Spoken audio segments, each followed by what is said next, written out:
Meus irmãos, gostaria que os irmãos abrissem mais uma vez sua Bíblia em 1 Coríntios 3, os versos 1 a 9. 1 Coríntios 3, versos 1 a 9.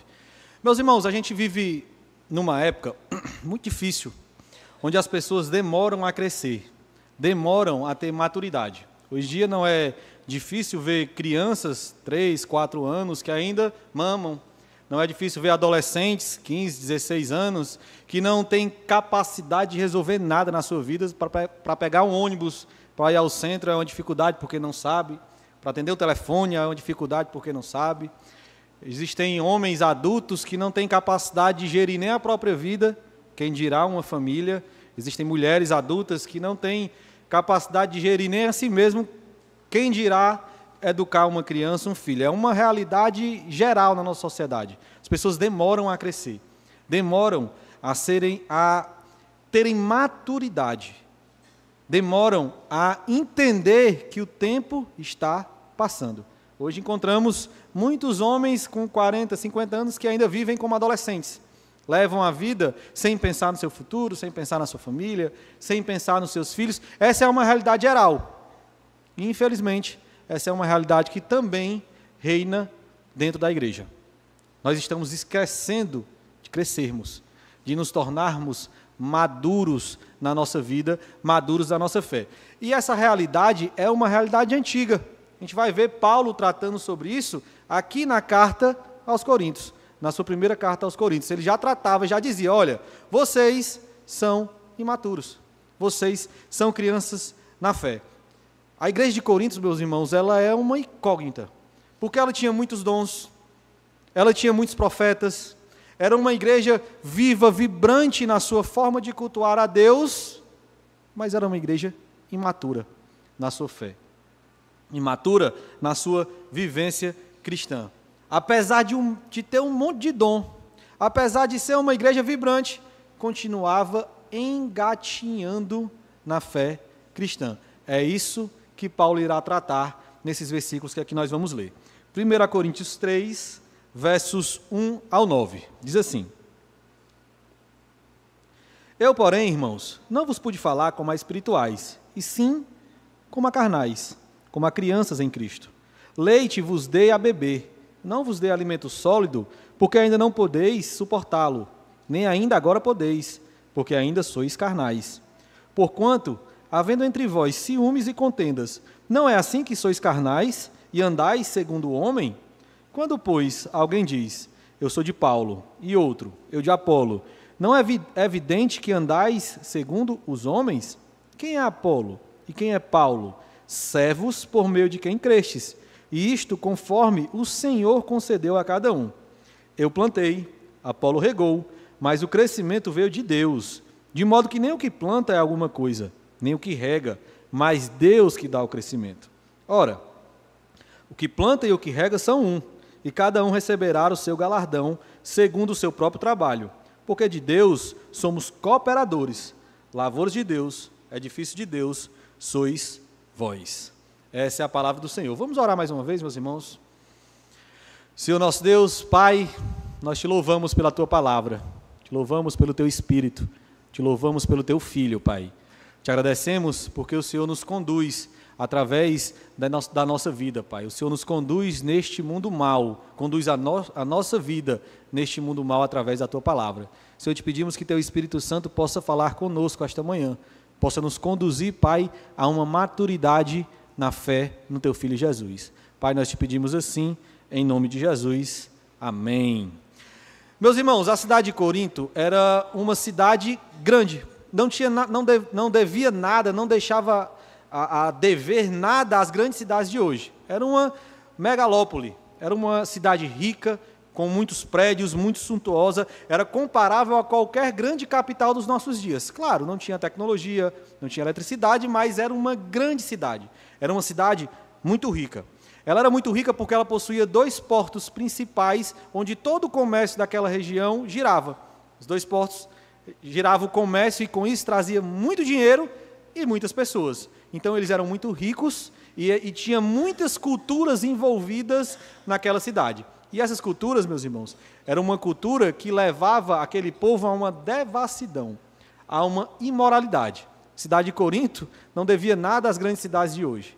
Era uma cidade rica e extremamente imoral. Era uma cidade que, por ter muita riqueza, também tinha muitos pensadores. Existiam muitos debates filosóficos, muitas pessoas importantes, muitas pessoas influentes naquela região. Tudo isso marcava a cultura daquela cidade.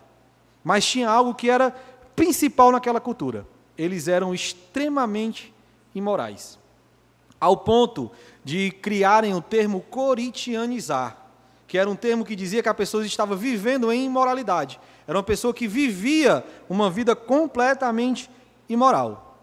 E o pior de tudo isso, meus irmãos, a igreja começou a refletir esses valores da sociedade. A igreja começou a refletir a riqueza da sociedade. Então, se alguém entrava na igreja e era uma pessoa rica, ela era bem recebida. Se alguém entrava na igreja e era uma pessoa inteligente, com muita sabedoria, ela era bem recebida. Se as pessoas que entravam nessa igreja eram imorais na sua vida, elas também levavam uma vida imoral dentro da igreja. Isso começou a ser um reflexo do que era a igreja de Corinto. A espiritualidade para eles, meus irmãos, virou um espetáculo. Paulo chega a dizer, eles tinham tanto dons, falavam tanto em dons, em línguas, e demonstravam tanto poder no Espírito, que Paulo diz, opa, peraí, vocês estão cultuando errado. Se alguém quiser falar em língua, que fale 2 ou 3, e se tiver um para interpretar, porque vocês estão acabando com a espiritualidade de vocês, porque era um espetáculo, o culto na igreja de Corinto, porque eles estavam reproduzindo essa ideia da sociedade.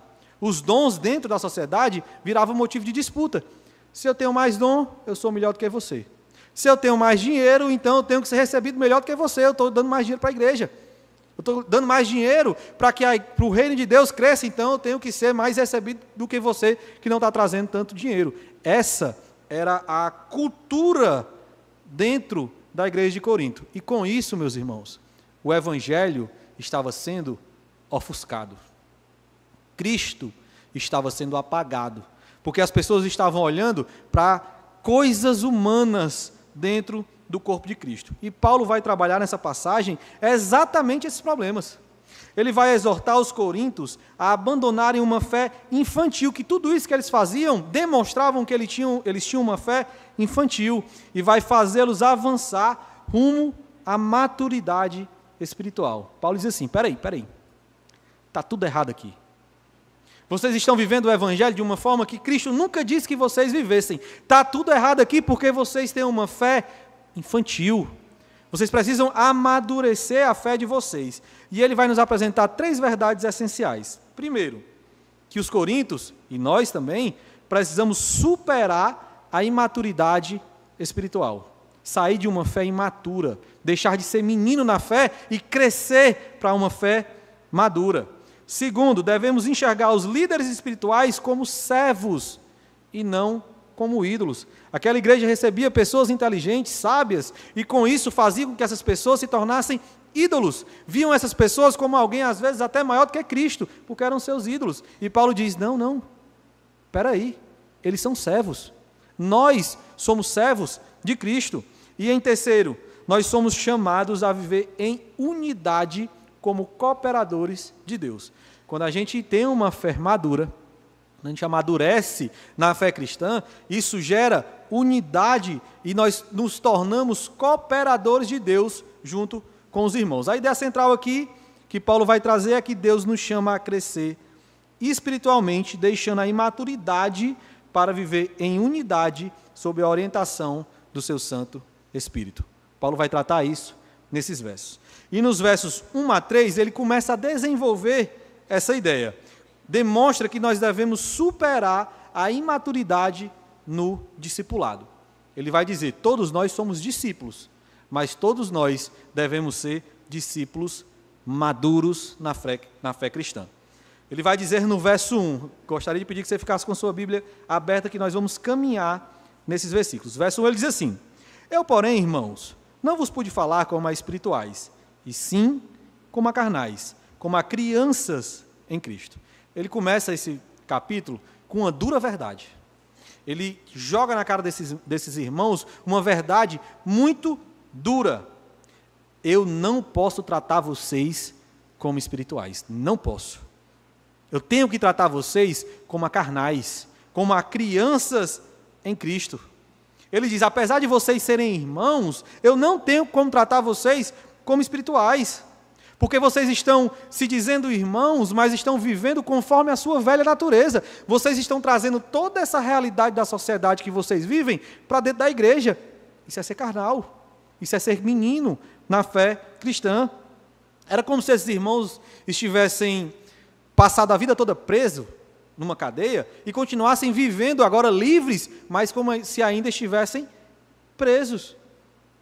Paulo diz, vocês estão presos à vida velha de vocês, a quem vocês eram antes de conhecer a Cristo. Vocês foram libertos por Cristo, mas ainda vivem como se estivessem presos ao pecado.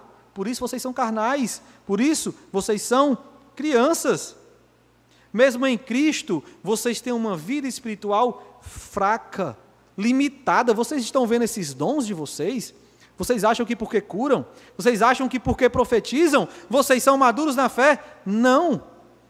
Isso que vocês estão vivendo demonstra uma imaturidade, demonstra que vocês são carnais, que vocês vivem segundo a carne, não conforme o Espírito, que vocês tentam e falam tanto no meio do corpo de Cristo. Vocês não estão vivendo como Ele.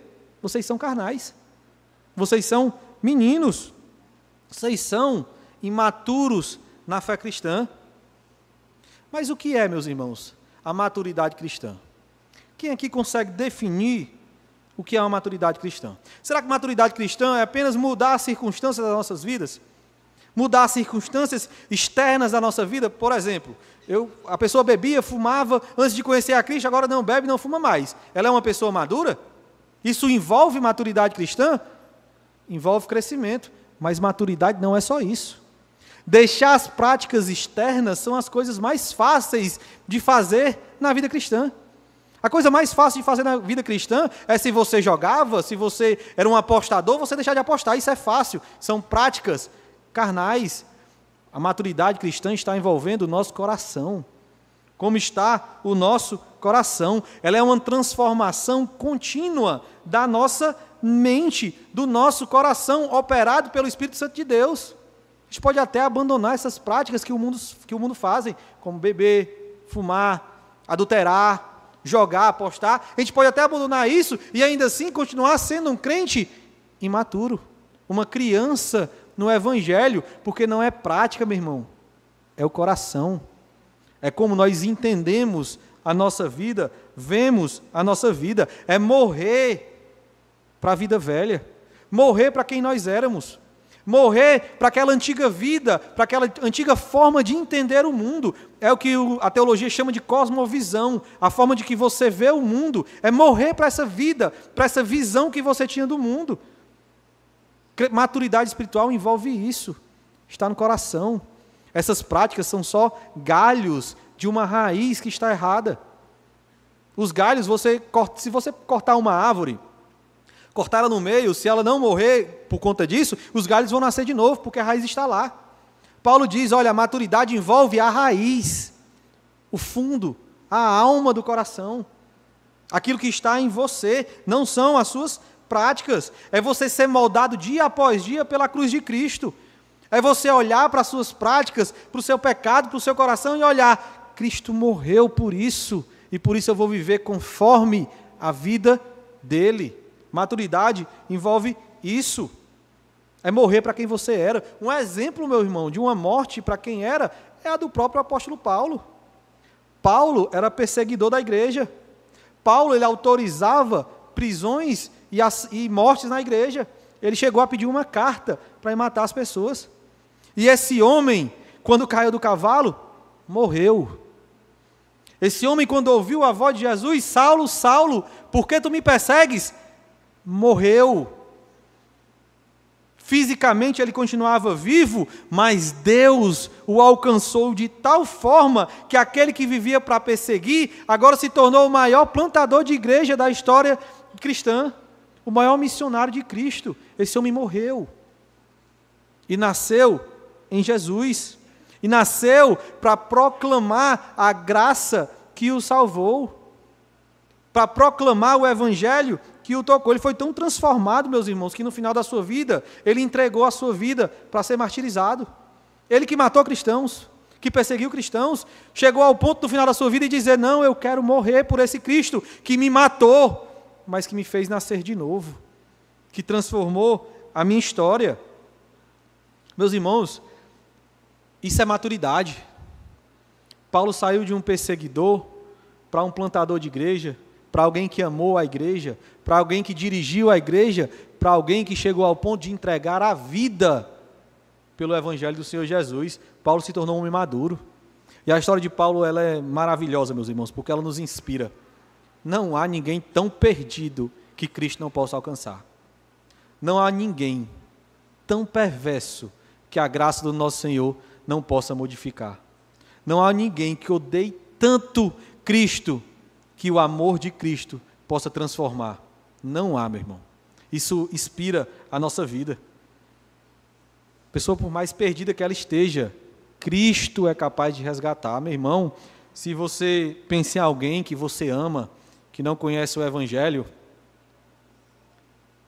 não desista dessas pessoas. Cristo é capaz de salvar o pior dos pecadores. Cristo é capaz de ir ao poço mais profundo para salvar o pior dos pecadores. Ele tem poder para todas as coisas. Se tem alguém na sua família que não conhece a Cristo, ore por ele esta semana. Clame por Jesus. Jesus, o Senhor foi capaz de salvar Paulo. Salve essa pessoa que eu amo, por favor, Senhor. Clame, se humilhe. Ele pode. Ele tem poder para salvar o pior dos pecadores. Fale sobre Cristo com essa pessoa. Não desista. Não desista.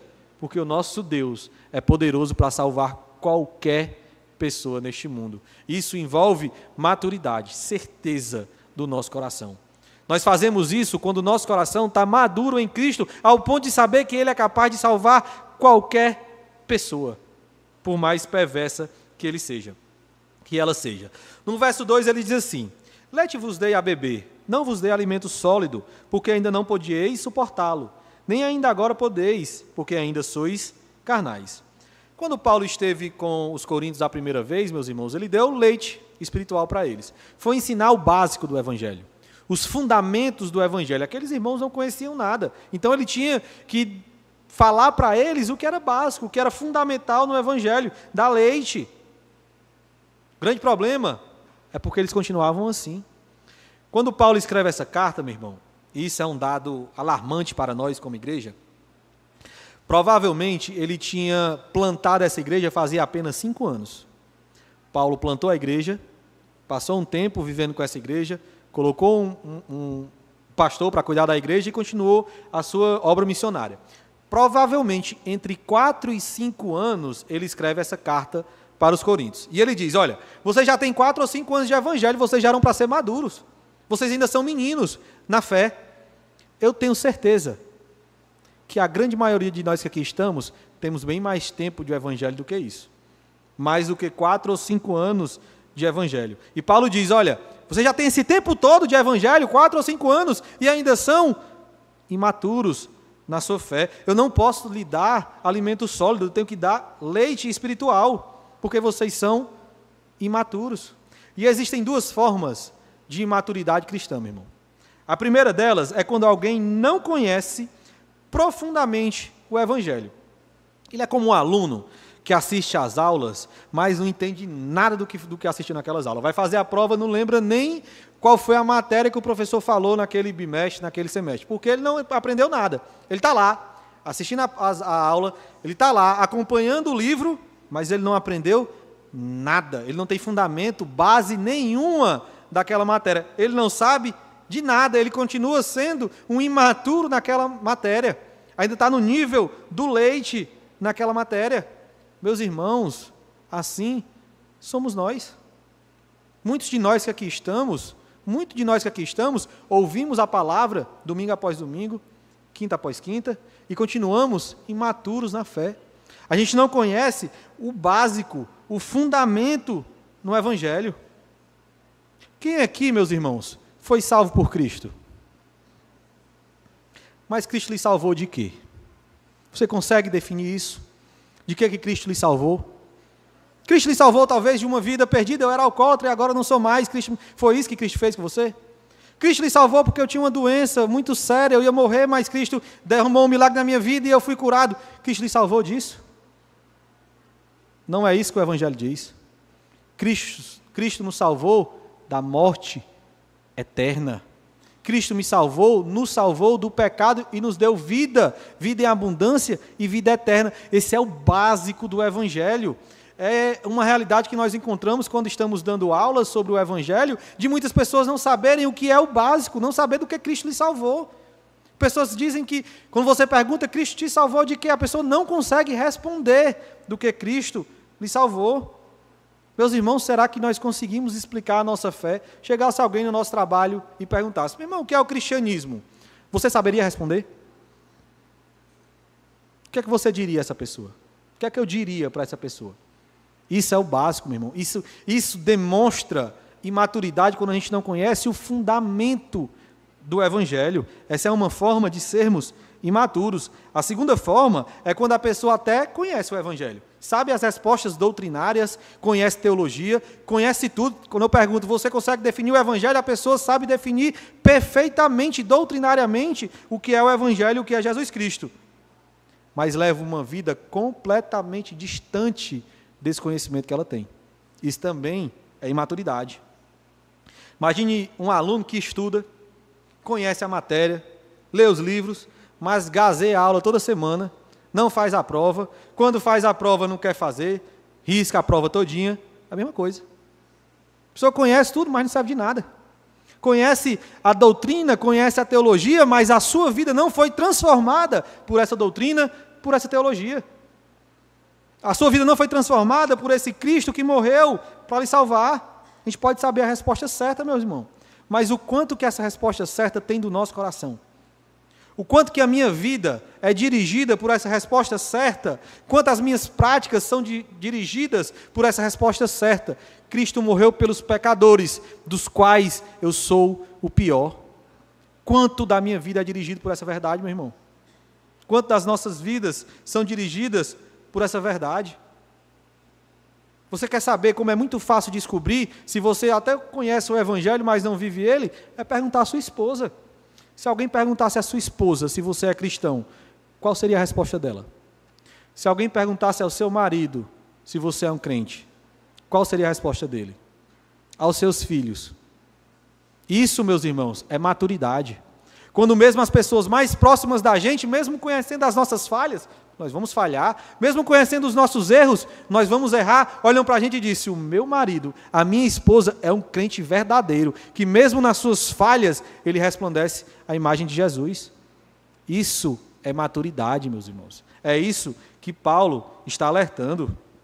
O Evangelho, ele é tanto o leite quanto o alimento sólido. O leite é a mensagem da cruz. Cristo lhe salvou. O alimento sólido é essa verdade tocando as nossas vidas, tocando o nosso caminhar, a nossa mente, o nosso coração.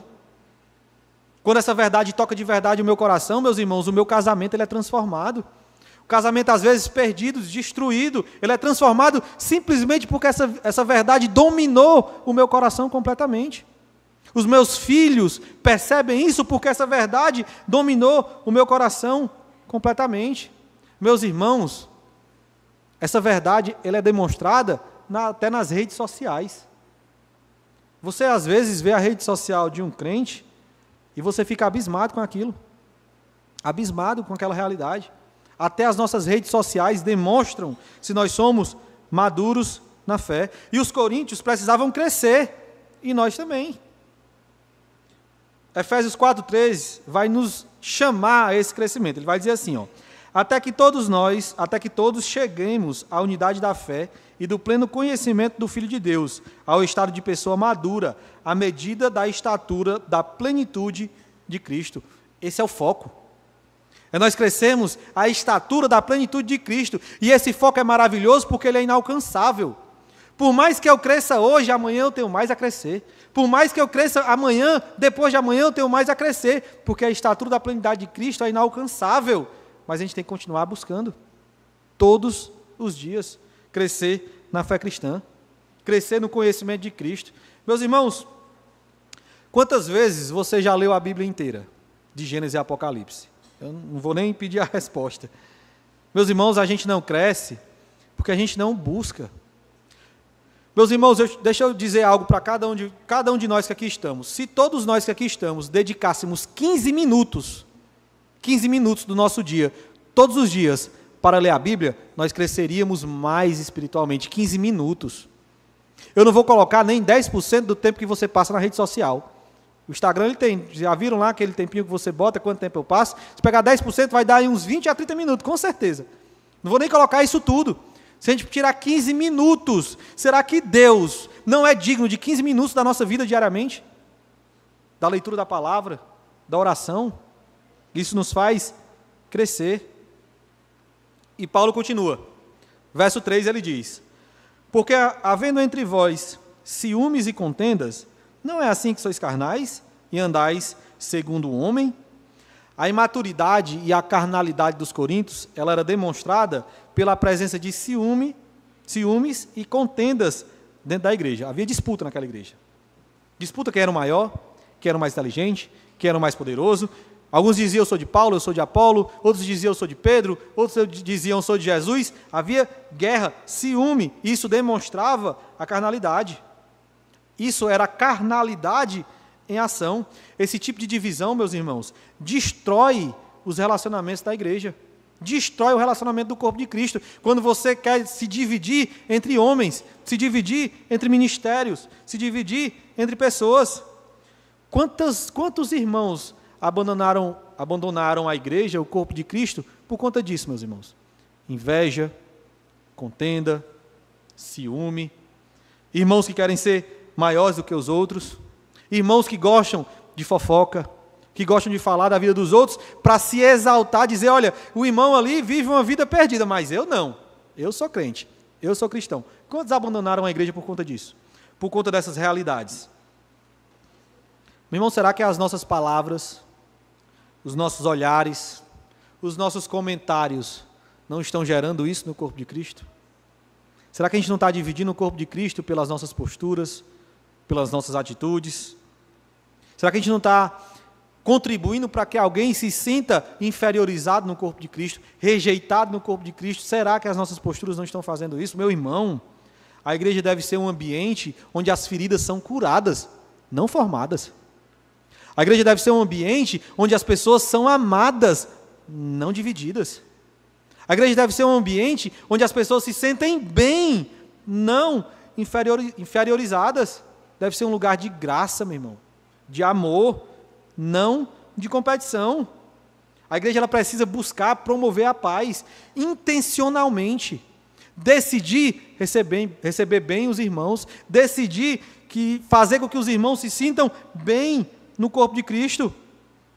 Meus irmãos, que Deus nos dê essa graça, que nós sejamos uma igreja acolhedora, que restaura, que traz paz, que traz amor, que traz vontade de estar no meio do corpo de Cristo, não afastamento do corpo de Cristo, que nós sejamos uma igreja assim.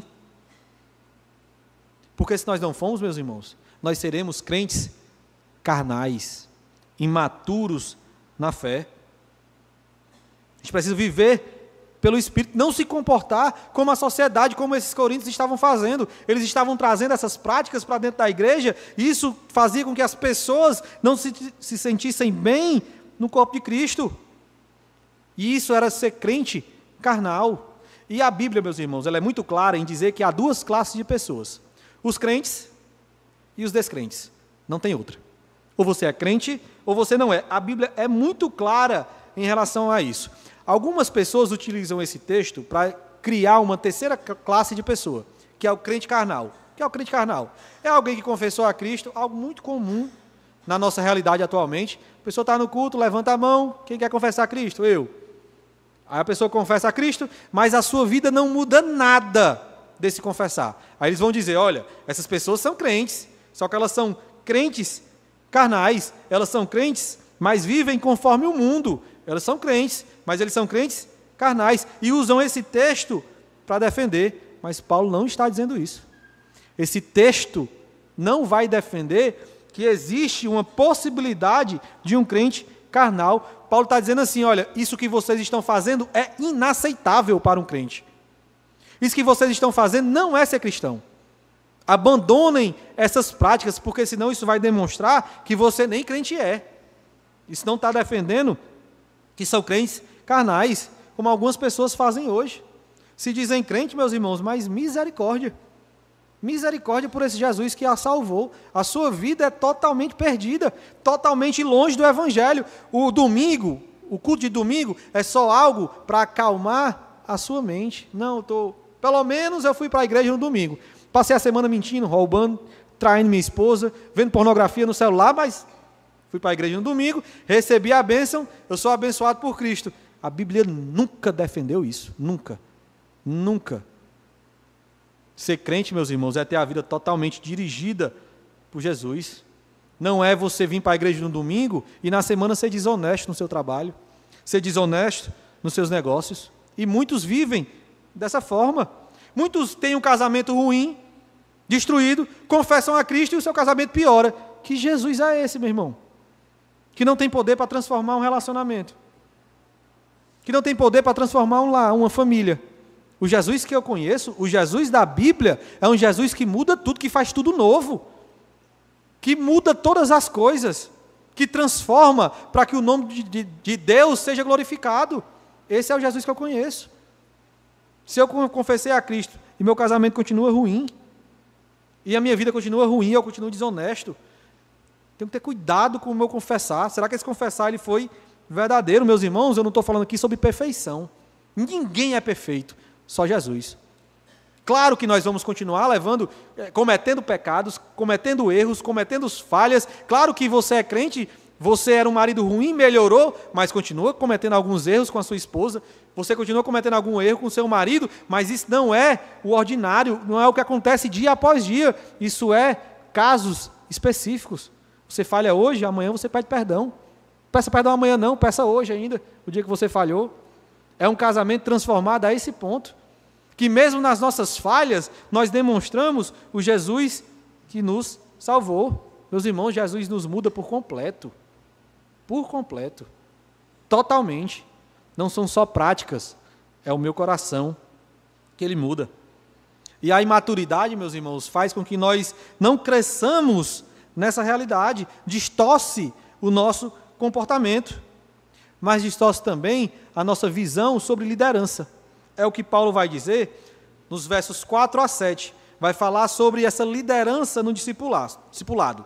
Versos 4 e 5 ele diz assim: quando, pois, alguém diz, eu sou de Paulo, e outro, eu de Apolo, não é evidente que andais segundo os homens? Quem é Apolo? Quem é Paulo? Servos por meio de quem crestes, e isto conforme o Senhor concedeu a cada um. A igreja dos Coríntios estavam divididos por conta disso. Eles tinham preferências nas lideranças. Eles avaliavam os servos de Deus como celebridades. Paulo é muito melhor do que Apolo. Apolo é muito melhor do que Pedro. Pedro é melhor até do que Jesus. É nele que vai edificar a igreja. As pessoas dividiam a liderança como se fossem celebridades. Formavam partido em torno dos líderes. Eu gosto mais do fulano de tal. Quem é que vai pregar hoje? É o fulano de tal. Vou nada. Vou não, que a pregação do irmão ali é só misericórdia. Quem é que prega à tarde? É o fulano. Ah, esse aqui eu vou. Formava partido em torno de liderança. E eles estavam refletindo, meus irmãos, algo típico do mundo. Sabe quem é que faz isso? O mundo. Quem tem partido, quem escolhe uma liderança para ser maior do que as outras, é o mundo. A igreja, ela tem um líder.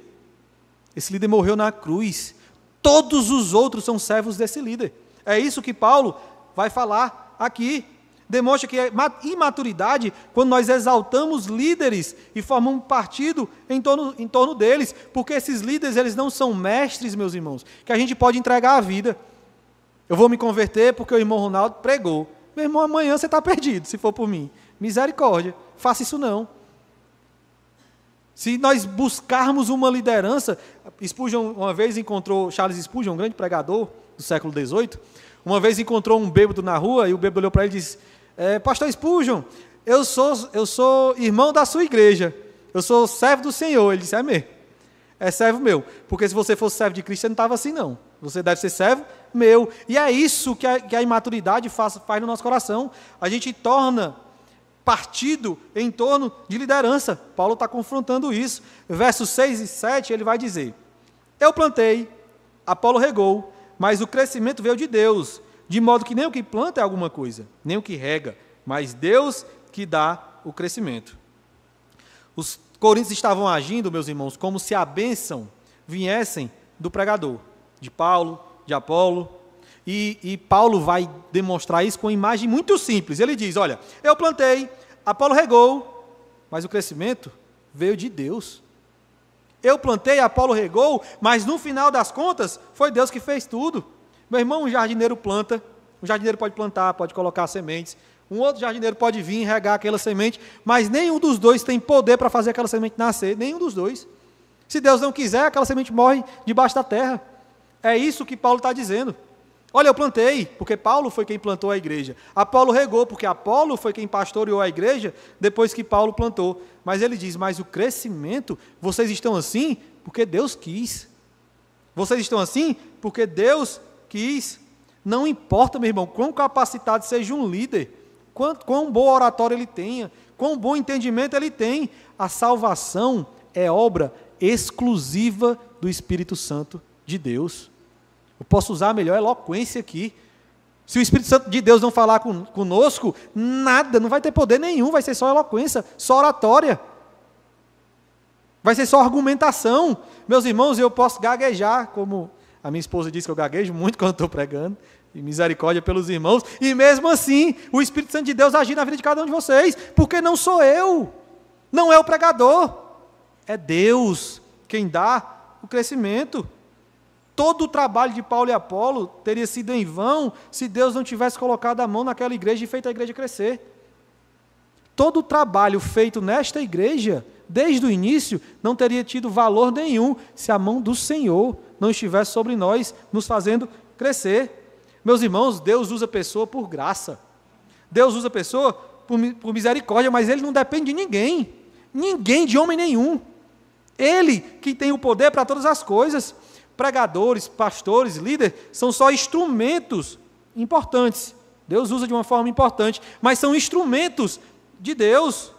A salvação é obra exclusiva de Deus, e é por isso que a igreja não pode ser fundamentada em homens.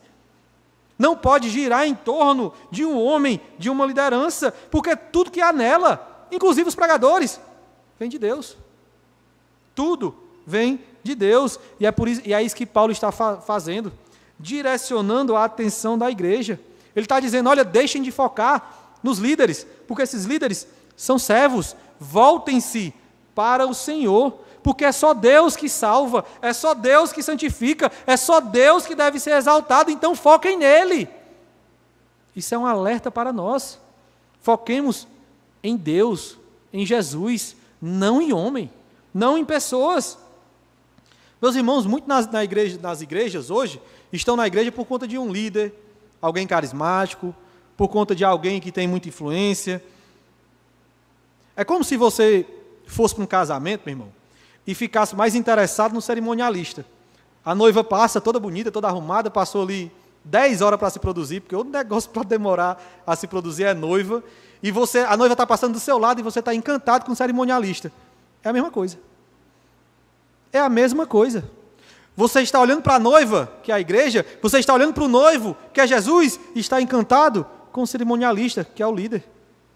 Está encantado com a oratória daquele homem.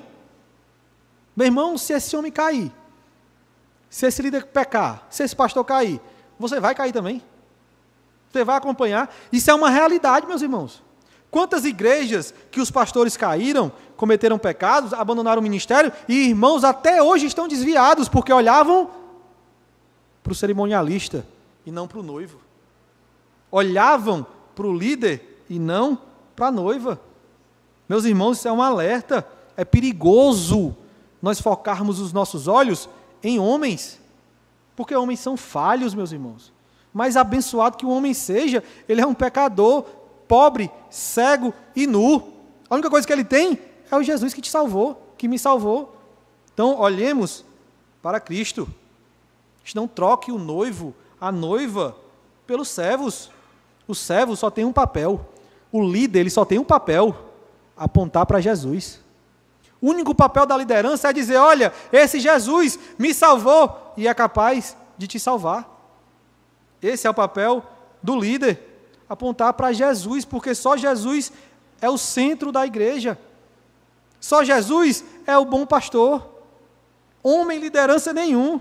Só Jesus é a porta que nos leva a Deus. Só Jesus é o caminho, o único caminho que nos dá vida. Não é liderança. Então, meu irmão, em nome de Jesus, não esteja na igreja por causa de homens. Em nome de Jesus.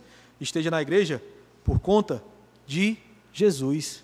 Só Ele é digno para que você esteja aquilo. E Paulo demonstra a imaturidade espiritual deles através do não conhecimento e a imaturidade espiritual deles através da sua visão errada sobre liderança. E ele nos leva ao próximo ponto. Ele vai nos fazer entender que tanto os líderes quanto os membros fazem parte de uma única missão. Nós somos cooperadores de Deus numa única obra. Ele vai demonstrar que há unidade no verdadeiro discipulado. Ele diz no verso 8: ora, o que planta e o que rega são um, e cada um receberá o seu galardão, segundo o seu próprio trabalho. O que planta e o que rega são um, no sentido que os dois têm o mesmo objetivo: plantar e regar para que Deus dê o crescimento, plantar e regar para que Cristo seja exaltados. Ele e Apolo, Paulo e Apolo tinham papéis diferentes. Paulo era o plantador da igreja, Apolo era o pastor da igreja, mas os dois tinham o mesmo objetivo: ver vidas transformadas pelo sangue do Cordeiro de Deus que tira o pecado do mundo. Eles tinham funções diferentes, mas o objetivo era o mesmo. Ambos eram servos de um só mestre, Jesus. Ambos eram ocupados com uma única obra: espalhar o evangelho. Ambos eram empenhados em um único propósito: glorificar a Deus. E Paulo diz: olha, se eu e Apolo estamos nesse mesmo foco, por que a contenda em torno de nós dois? Por que vocês geram partidos em torno de nós dois? Isso mostra, meu irmão, que não deve haver inveja nem competição entre os servos, entre os líderes e nem entre os irmãos. Se o meu objetivo é glorificar a Cristo, que eu glorifique a Cristo quando tiver um outro líder também glorificando a Cristo. Não deve haver essa guerra, essa inveja. Meu irmão, imagine uma igreja.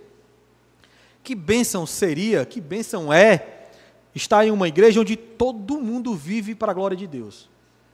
Onde Deus junta um bocado de pecador, um bocado de gente falha, de homens falhos, mulheres falhas, e transforma eles para que eles vivam para glorificar a Deus, vivam com o mesmo propósito. Que maravilha é viver numa igreja assim. Vamos construir uma igreja assim? Juntos? Todos nós reunidos para glorificar o nome do Senhor. O maior beneficiado vai ser você. O maior beneficiado serei eu, que congrego numa igreja onde todos querem glorificar a Deus, que não há inveja e não há contenda. Um cuida das crianças para a glória de Deus. Um cuida da escola bíblica para a glória de Deus. Um fica na portaria, como os irmãos estão aí em pé, para a glória de Deus. Um cuida de famílias para a glória de Deus. Todo mundo glorificando a Deus. Que bênção, meu irmão. É assim que o Senhor vê a sua igreja. É assim que o Senhor edifica a sua igreja. Cada tarefa, por menor que seja, colocar água num garrafão lá atrás, por menor que seja, colocar água para a glória de Deus. Isso abençoa a igreja, meus irmãos. E Deus, Ele recompensa a fidelidade, não a fama. A Bíblia vai dizer que cabe aos dispenseiros, aos líderes, que eles sejam fiéis. Se eu estiver aqui, meu irmão, pregando o evangelho para a minha glória, e tiver um irmão lá atrás colocando um garrafão de água no bebedor, para a glória de Deus, o galardão dele é infinitamente maior do que o meu. Não é fama, não é estar aqui à frente, não é ser conhecido, é viver para glorificar o nome do Senhor. Meu irmão, um dia todos nós que aqui estamos, vamos estar no tribunal de Cristo. E Deus não vai perguntar, Ronaldo, tu era famoso, o pessoal te conhecia, pregava o evangelho, as pessoas olhavam para ti, vai perguntar isso não. Ele vai dizer, Ronaldo, você foi fiel? Você foi fiel à minha obra? Você fez para que o meu nome seja glorificado? Meu irmão, tudo que nós fazemos deve ser focado em Deus. Às vezes você não serve na igreja, mas se eu te disser que tu serve numa igreja muito maior do que essa, a sua família. Você, marido, você é um pastor de uma pequena igreja, que é a sua família. Faça isso para a glória de Deus. Você, esposa, serve em uma pequena igreja, que é a sua família. Faça isso para a glória de Deus, porque tudo que nós fazemos deve ter esse objetivo, deve ser focado em Deus, deve ser buscado um galardão no céu, um reconhecimento em Deus, não nas coisas deste mundo. E no verso 9 ele diz, porque de Deus somos cooperadores, lavoura de Deus, edifício de Deus, sois vós. Ele eleva a declaração. Tudo que ele disse agora, ele vai elevar. Aqui ele vai chegar no ponto alto da sua declaração, no clímax. Ele diz, porque de Deus somos cooperadores. Vocês não pertencem a ninguém, vocês são de Deus. É isso que Paulo está dizendo. Vocês não pertencem a partido nenhum, a líder nenhum, vocês são de Deus. Todos nós somos só cooperadores, porque a igreja, a lavoura, o edifício, ele é de Deus, não de homens. Esse é o ponto alto da sua fala. O parágrafo inteiro, meus irmãos, vai se resumir nisso. Tudo é de Deus. A igreja é de Deus, o ministério é de Deus, a minha vida é de Deus, a sua vida é de Deus, Paulo era de Deus, Apolo era de Deus, tudo é de Deus. Por que vocês estão se dividindo em meio a líderes? É isso que Paulo está falando. Porque nada pertence a nós, meus irmãos. Nada. Tudo é do Senhor. Os frutos da pregação do Evangelho não são nossos, é de Deus. Os ministérios que nós desenvolvemos na nossa vida não é nosso, é de Deus. Os convertidos da igreja não é nosso, é de Deus. Não existe, meus irmãos, os meus discípulos, a minha igreja, o meu rebanho, não existe isso. Tudo é de Deus. Essa igreja, ela é de Deus. A sua família, a minha família, ela é de Deus. Meus irmãos, essa verdade precisa ser lembrada dia após dia ao nosso coração, porque como diz João Calvino, o nosso coração é uma fábrica de ídolos. A gente adora criar ídolos para o nosso coração. Seja pastor, seja líder, seja igreja, seja filho, seja casamento. A gente precisa entender que tudo é de Deus. A maior missão do líder é apontar para esse Deus em cada palavra, em cada serviço. Apontar para aquele que sustenta e que salva o nosso Senhor Jesus Cristo. Tudo é dele. Já estou indo para a conclusão, meus irmãos. E essa mensagem, ela é um espelho para cada um de nós. Ela é um espelho. Todos nós devemos olhar, todos nós. Todos nós devemos ser confrontados com essa mensagem, com esse espelho. Paulo nos apresentou 3 verdades aqui, fundamentais. Precisamos deixar a imaturidade e buscar a maturidade. Devemos enxergar os líderes como servos, não como ídolos, e somos todos cooperadores, e a igreja pertence exclusivamente a Deus. Nós temos que deixar de ser meninos na fé. Meus irmãos, então, eu te pergunto, faço uma pergunta a todos nós que aqui estamos. Será que nós ainda estamos nos alimentando de leite espiritual, quando já deveríamos estar comendo o alimento sólido? O alimento sólido da palavra? Meu irmão, há quanto tempo você congrega? Quanto tempo você está na igreja? Quanto tempo você vive o Evangelho e ainda hoje luta com inseguranças, luta para saber quem é Jesus, luta para se sentir amado por Cristo? Há quanto tempo? E quanto tempo isso vai continuar? Meus irmãos, todos nós que aqui estamos enfrentamos desafios dias após dias, lutas. Depois de Gênesis 3, depois do pecado entrar no mundo, a gente pode esperar toda a ruindade da nossa vida, toda a tristeza da nossa vida, mas como eu vou lidar com isso? como eu me posiciono em relação a isso, porque Deus me chama a crescer passo a passo, através da sua ajuda. Quanto tempo você congrega e parece que você está marcando passo?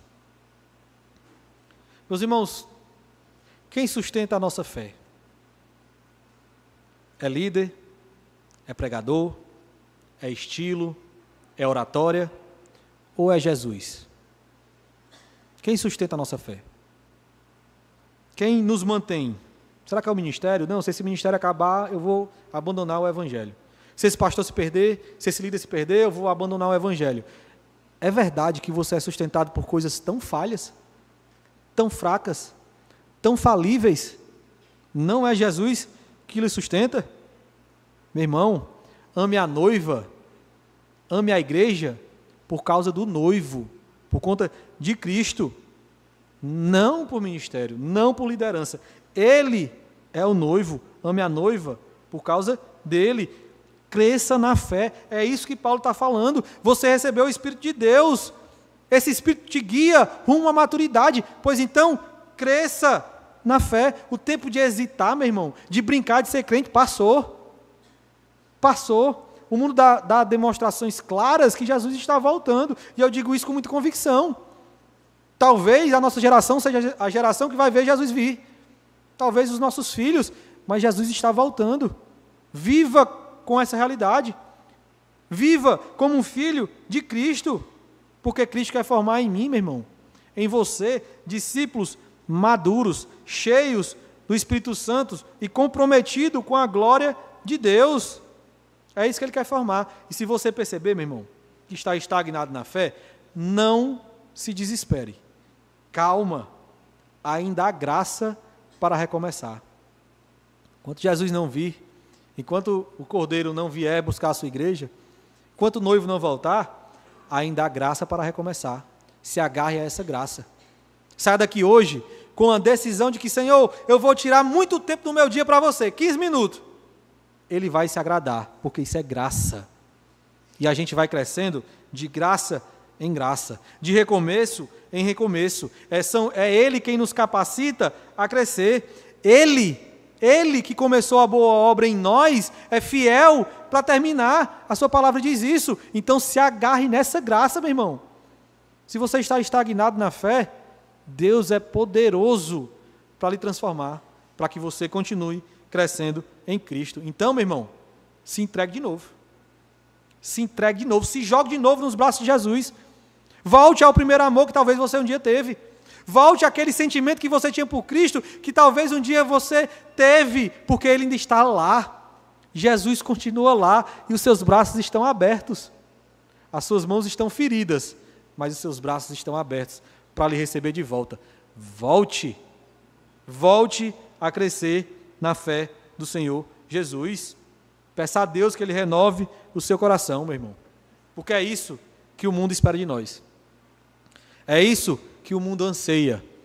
Uma igreja verdadeiramente que vive para a glória de Deus. Meus irmãos, que o mundo não veja em nós o reflexo de Corinto. Não veja em nós o reflexo de Corinto, mas veja em nós o reflexo de Cristo que nos amou, de Cristo que nos salvou. Essa é a mensagem do apóstolo Paulo. Essa é a nossa reflexão para hoje. Que nós venhamos a crescer naquele que me salvou. Jesus vale, meu irmão. Jesus vale tudo. Jesus vale as minhas palavras. Jesus vale o meu amor. Jesus vale a minha vida. Jesus vale a minha família. Jesus vale tudo. Para de viver por coisas que não têm valor. Viva por Cristo, somente por Ele. Ainda há graça para recomeçar. Amém, meus irmãos?